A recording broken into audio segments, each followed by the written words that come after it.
அஸ்ஸலாமு அலைக்கும் friends, welcome to my channel. ஊட்டியோட லாஸ்ட் சீரீஸ் பார்த்துட்ருக்கோம். இங்கே வந்து நம்ம பார்க்க போகிறது என்னென்னா குன்னூர். குன்னூர் வந்து ஊட்டின்னு சொல்ல முடியாது, அது ஒரு நீல்கிரிஸோட டிஸ்ட்ரிக்ட்னு சொல்லி கூகுளில் காமிக்குது. பட் ஊட்டி போனால் ஜென்ரலாகவே அதை பார்க்காம நிறைய பேர் வரமாட்டாங்க. ஏன்னா அங்கே தான் டால்ஃபின் ஹவுஸ் இருக்குது. நாங்கள் டால்ஃபின் ஹவுஸ் பார்க்கலான்னு போனப்போ அங்கே வந்து செம்ம கூட்டமாக இருக்குது, போய் பார்க்க முடியல, ஒன்றும் இல்லை. ஏன்னா செம்ம பனி, ஃபுல் பனியும் வந்து வியூவை மறைச்சிட்டு இருக்கிறதுனால நீங்கள் போகிறது வேஸ்ட்டு தான் அப்படின்னு சொல்லிட்டாங்க.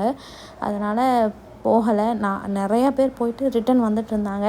சரி நம்மளும் போய் எதுக்கு வேஸ்ட்டாக வரணும்னு சொல்லிட்டு வெறும் குன்னூரோட இதை மட்டும் பார்த்துட்டு இருந்தோம். அங்கே இறங்கி அந்த பனியெல்லாம் ஃபுல்லாக ரசிச்சுட்டு இருந்தோம். ஊட்டியை விட பயங்கர குளிராக இருந்துச்சு குன்னூர்.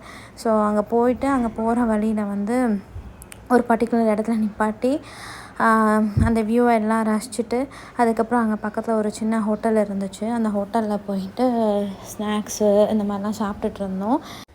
இந்த ஹேண்ட்ஸம் காய் வேறு யாரும் இல்லை, என் ஹஸ்பண்ட் தான். நாங்கள் சாப்பிட்ட ஹோட்டல் இது தான். ஹோட்டலில் சாப்பிட்டுட்டு அப்புறம் திரும்பியும் கிளம்பிடலான்னு சொல்லிட்டு கிளம்பிட்டோம்.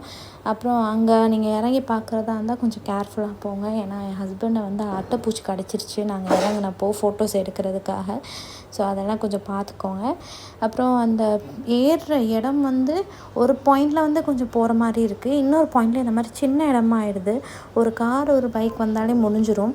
ஸோ நீங்கள் வேன்லாம் எடுத்துகிட்டு வர மாதிரி இருந்துச்சுன்னா அதுக்கேற்ற மாதிரி பிளான் பண்ணிக்கோங்க. இந்த ஊட்டி அப்படின்னு போனால் கண்டிப்பாக குன்னூர் வந்து பார்க்கக்கூடிய இடமா வச்சுக்கோங்க. ஏன்னா அந்த அதே தான் கிளைமேட் பார்த்து போனோம்னா ரொம்ப சூப்பராக இருக்கும். ஸோ இதுதான் ஊட்டி சீரீஸ் இதோடு முடியுது. தேங்க்ஸ் ஃபார் வாட்சிங்.